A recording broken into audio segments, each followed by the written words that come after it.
Good tracking is essential in VR. Ensure that you are using 1.5 volt batteries. Change your tracking frequency from auto to either 50 or 60 Hz. Experiment to find out which is best for you. Make sure you keep those external lenses clean. Try to cover or angle away any reflective surfaces such as mirrors, windows and screens. Good lighting and being well positioned in relation to it is important. You can artificially boost lighting with an IR illuminator. Also make sure your headset and controllers are up to date.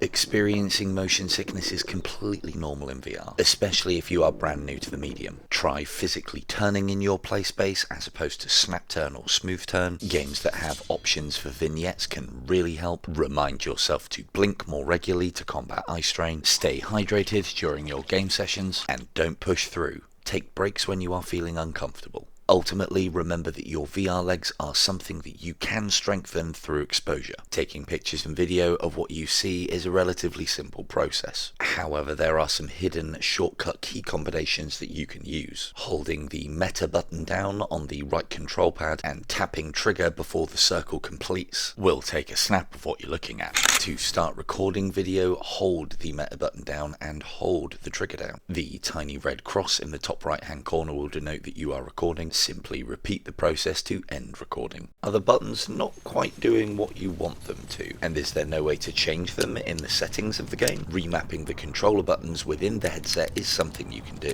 Go to Settings, Devices, Controllers, followed by the Remap Controller option. Here you can completely change the button functionality at source. Ensure you apply the changes made and know that you can quickly change back to the original button config by resetting to default here. Having a decent grip on your controllers is paramount when it comes to comfort and performance. Holding your controllers without any sort of support can be fatiguing and dangerous. Enter the knuckle strap. Once installed, they will allow you to let go without dropping, as well as keeping the controllers tight and secure to your hands at all times. Also note you can adapt the lanyards provided into rudimentary knuckle straps. Not as comfortable as a proper product, but it does give you a solution out of the box. Staying centered in your play space is important. This will not only keep you in the optimal place for lighting, but also help you avoid those undesirable plays, such as punching walls or destroying household items.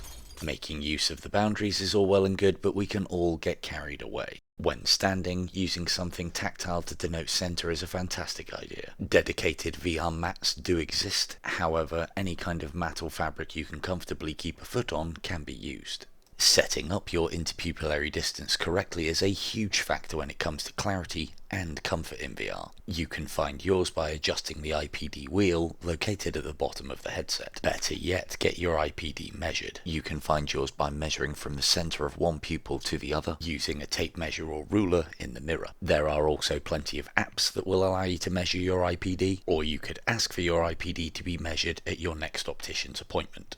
If wearing glasses within VR is uncomfortable, or at the very least damn inconvenient, there is something you can do about it in the form of prescription lenses. These optical inserts attach internally and correct your vision without the need for anything else. During the purchase process, make sure you have an up-to-date prescription to hand. You'll need your sphere, cylinder and axis measurements for each eye. Once installed, they have the additional benefit of protecting the internal lenses from scratches.